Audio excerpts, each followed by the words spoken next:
Is UPSC selecting ethical candidates? Now, this is a very important question nowadays because of the recent episode which we are seeing about probationary IAS officer Pooja Khedkar.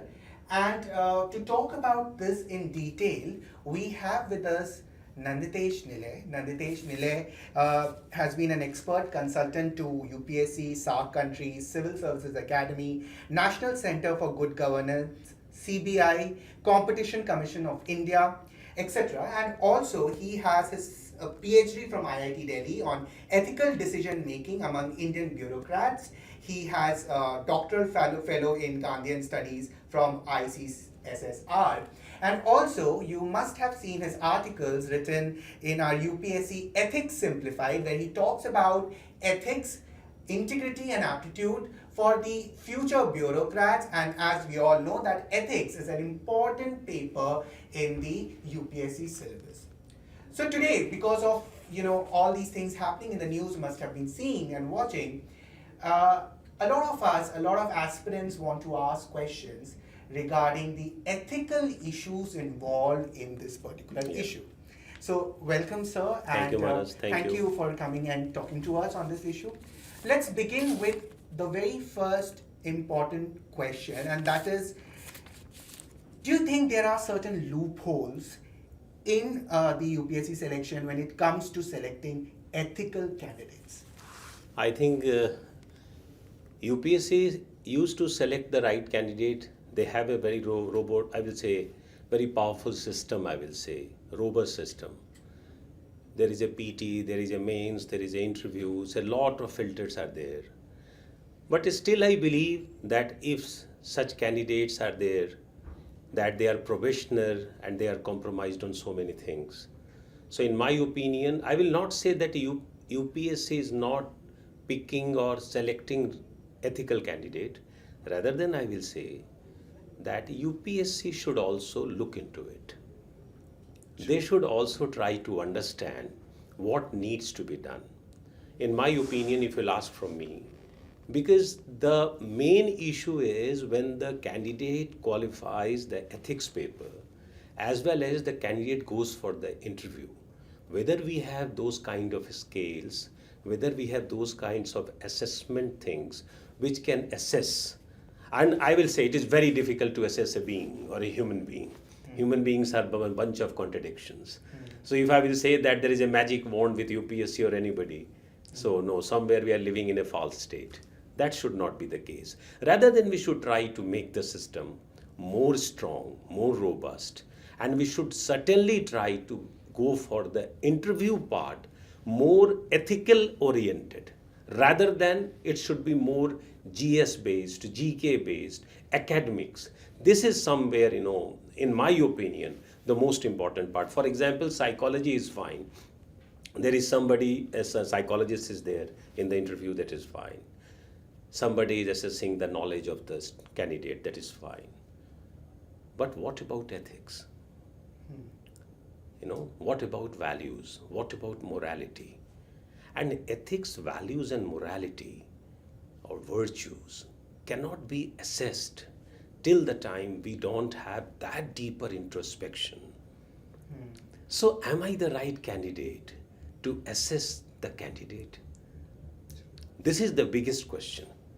So this video will be watched not only by the aspirants but also some other people, maybe the students who are aspiring for civil services in the coming times. Can you, in general, tell us that what is the selection process of UPSC to select the ethical, competent candidates? I think everybody knows that in the first level they try to understand the reasoning aspect, the objectivity, that how you are good in objective way of handling the questions, how you can delve and relate the questions in options in a limited time. So that is a very different kind of intelligence you need that. At the prelims At the prelims side. And most of the candidates now they are saying that from the humanities, somewhere due to the CSAT, humanities candidates are struggling. But I'm not going in there. UPSC is trying to make it even for the engineering background students as well as for humanities. Now at the second part is the more important, which in my opinion, here the UPSC assess, particularly with the paper I will say ethics. I used to appreciate UPSC because it has been the first, I will say, institution in this country which took a call that they are going to assess now on ethical standards. They introduced the paper in 2013, wonderful paper.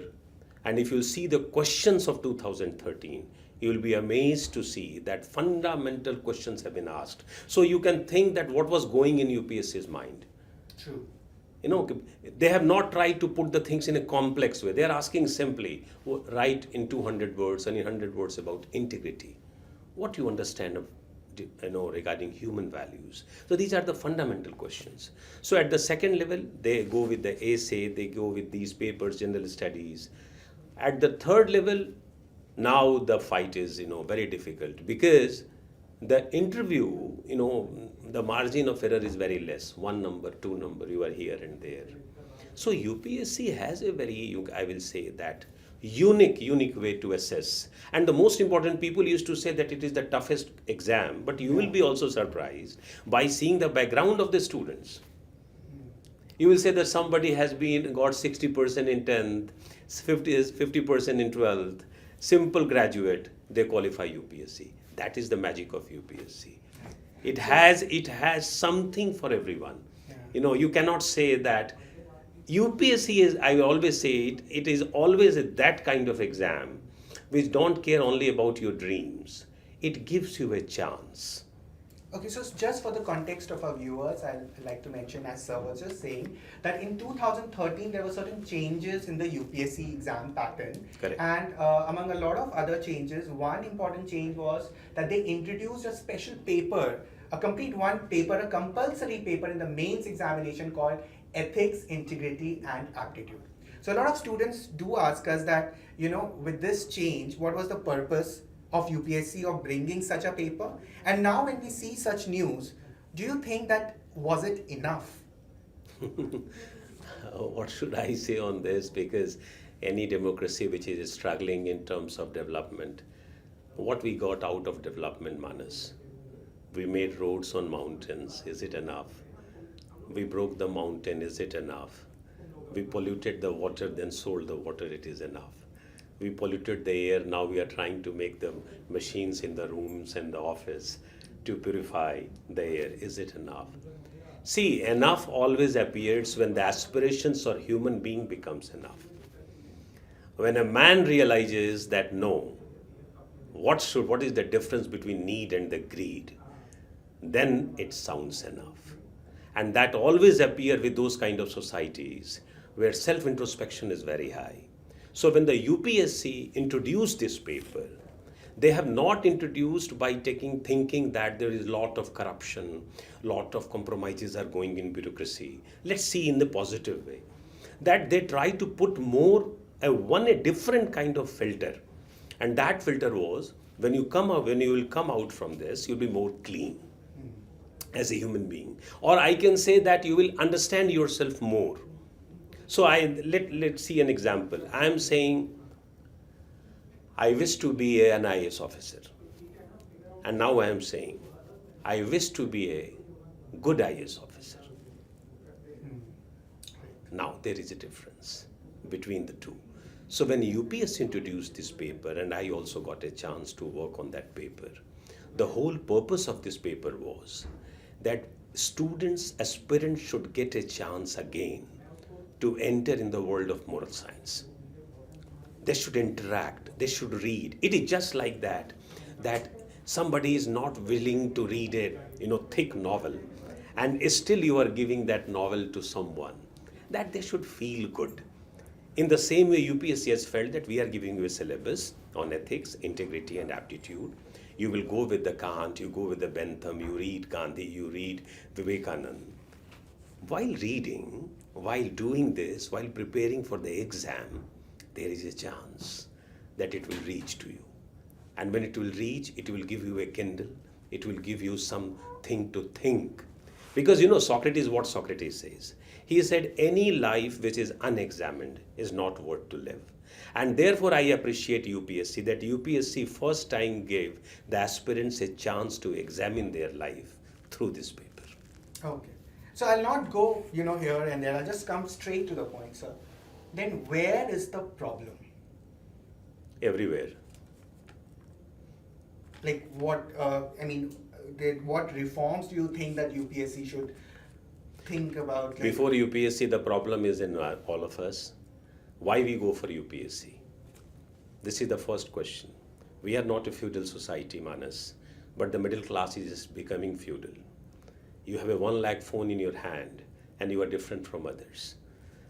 So when the Apple opened a shop here, and I wrote a piece also for IE, there was a long queue in Mumbai. What this source? What kind of this situation we have been? So we are still with that feudal mindset. And when we go for this exam, how many students think that they are going to serve? I think a lot of. But what about those few? Are they also thinking the same? So the problem is here that the person who is qualifying the school exams, who are qualifying the college exams, there must be a moral science paper in 10th and the 12th. When you are going for an engineering or when you are going for a medical, don't give any person slightest chance to qualify that paper. We need an ethical doctor, Manas. We need an ethical engineer. You see the collapse of the bridges. You see the rackets that is going on the hospitals. You can understand very simply where we are lacking. So forget UPSC here. For a second, forget UPSC. I'm trying to give you solution from my side. We have a moral science paper in the schools earlier. Why we should not begin from prep? Should begin from prep. Till 12th, don't qualify anybody and make it compulsory, that paper, on ethics and values in engineering and medical and all kind of exams. And then we are reaching in engineering. Now in IITs, there is a National Resource Center for Value Education in engineering. There are the centers are now opening. And there is an ethics paper also. But that should be not that kind of paper that you can attend and you can leave. That should be counted. When the organizations are coming for interview, for placements. So what kind of ethical score you have in 4 years, in 5 years, that needs to be counted. Now this cycle will take that aspirant with this background for addressing the paper on ethics. So if I have been exposed to such kind of syllabus, such kind of thought processes, and then I get a chance to delve deep through that paper ethics, certainly I will be a different person. So the margin of error will be less, Manas. I'm not saying that error will be not there. I'm not saying compromises will be not there. It will be. But we have to minimize it. We have to make it a system that we get a chance. Go in Singapore. Why you say that ethics is a part of behavior? Why you say that? We are sending our daughters, our children to America, and we are feeling comfortable in India. And when you have to send your children in India, you are thinking whether the guy has boarded the train or not, boarded the flight or not. In the night, the guy is coming. He will give you 5 calls. Why? Why? Why these fundamental questions are troubling you? Plato said, for man, for a state. So if there is a just state, there will be just man. If there is a just man, there will be a just state. So we need to understand this. The state and the man has a very powerful influence on institutions, on a state. So the correction should not begin from UPSC. Correction should begin from the bottom. And then it should reach to the top. What UPSC is doing more, that I am coming. Yeah. UPSC make it compulsory that in the foundation, when the course is going for 2 years for professionals, if the behavior, conduct, virtues should be the parameters for the next course of action. So they will not get a chance. Maybe they will lose this post also. That fear has to be there. That kind of variable has to be there. Construct has to be there in training. It should be not like that time limit. It is a 2-year foundational course. It should not sound like this. It should not sound like this. The sound, the somewhere the voice has to be different. It should be more ethical voice, more virtuous voice. That when you are going for this 2-year foundation, like an army, you go in army training for 2 years, completely different. In Khadakwasla, completely different. That score has to be counted. And that score should be counted throughout their midterm training.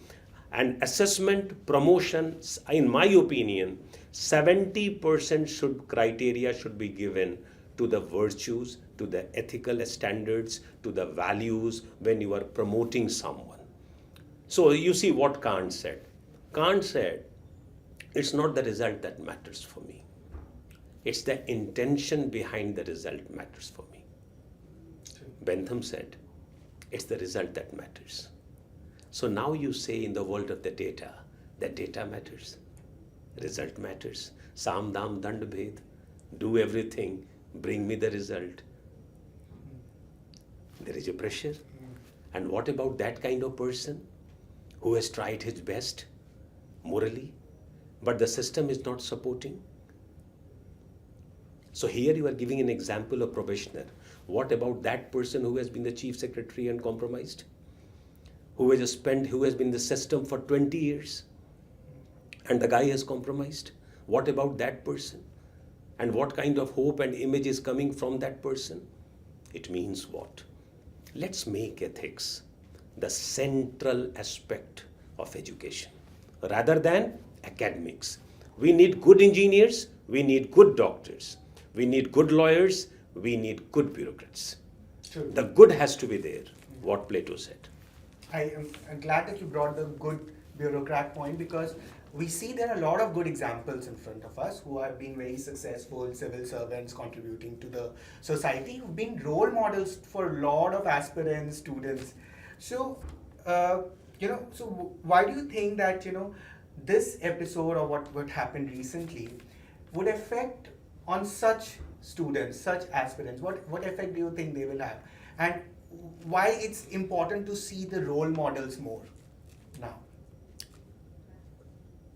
I think, as a son, if my father is not my role model, or I am not capable to treat or understand role modeling, so I don't think society will give me a chance to make somebody a role model.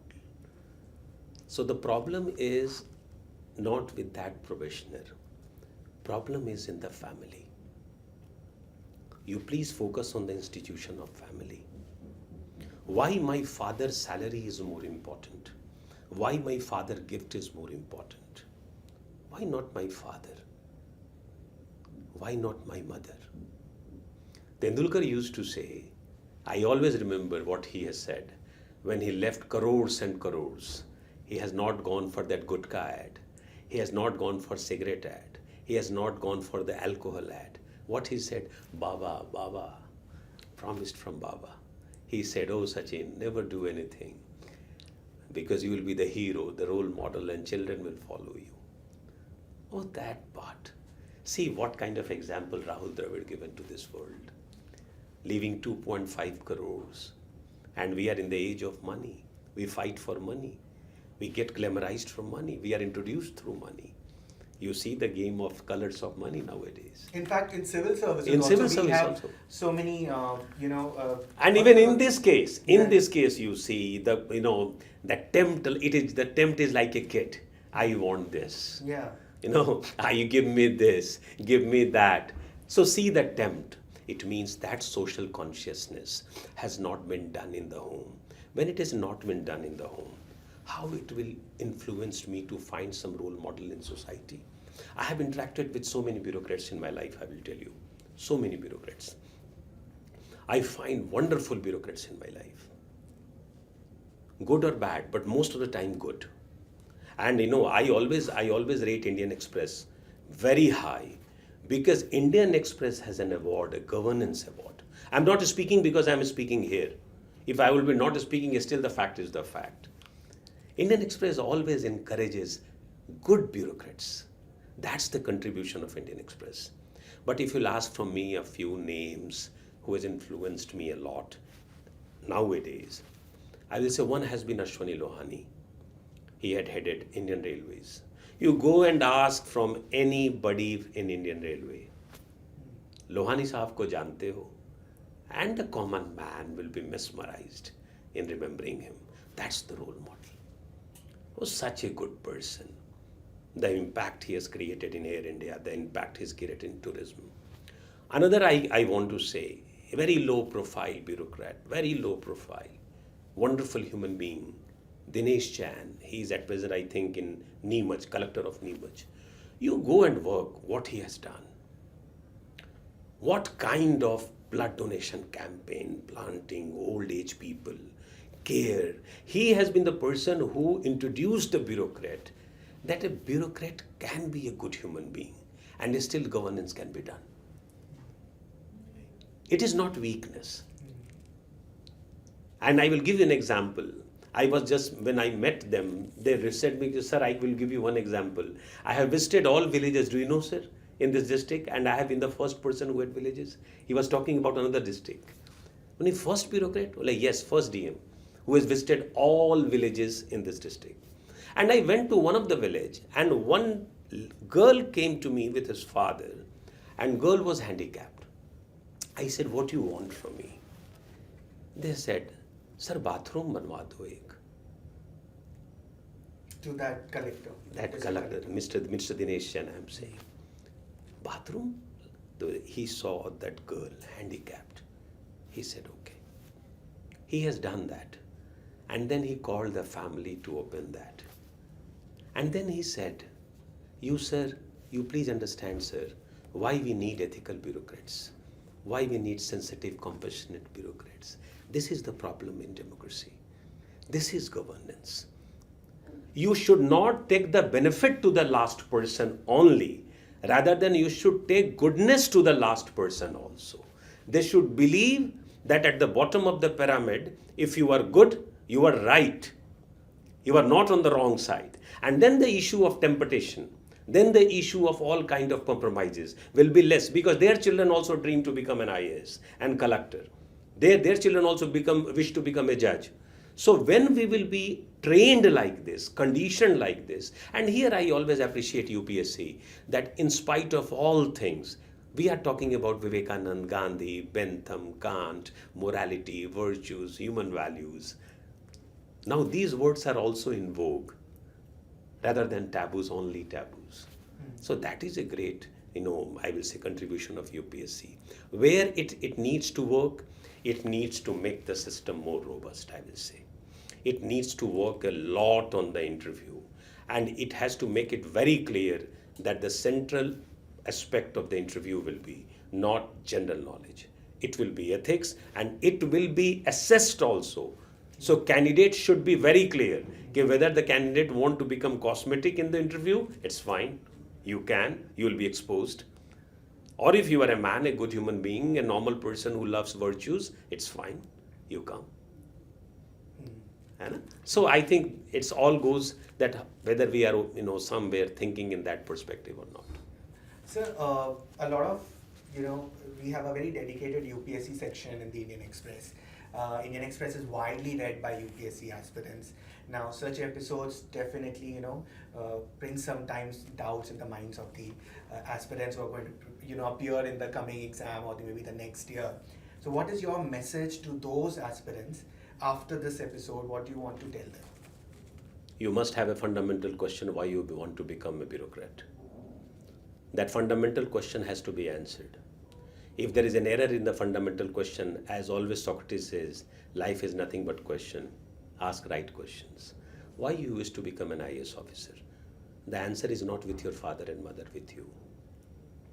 If you think that I want to become an IAS officer because I will get the bangla, the gaadi and this and that, that's fine. That's fine. You know the answer. Go with that. If you have an answer that I will be more empowered, you can imagine what kind of power an IAS officer has. I will give my example. In my family, my daughter and son has been very fond of the district magistrate of Gautam Budh Nagar. Very much, they used to appreciate him. Why? If there is a raining, heavy raining, first time the DM is in the picture, the school will be closed. If there is a fog, huge winter, somewhere the winter they are struggling, subah school, they know, here is the district magistrate.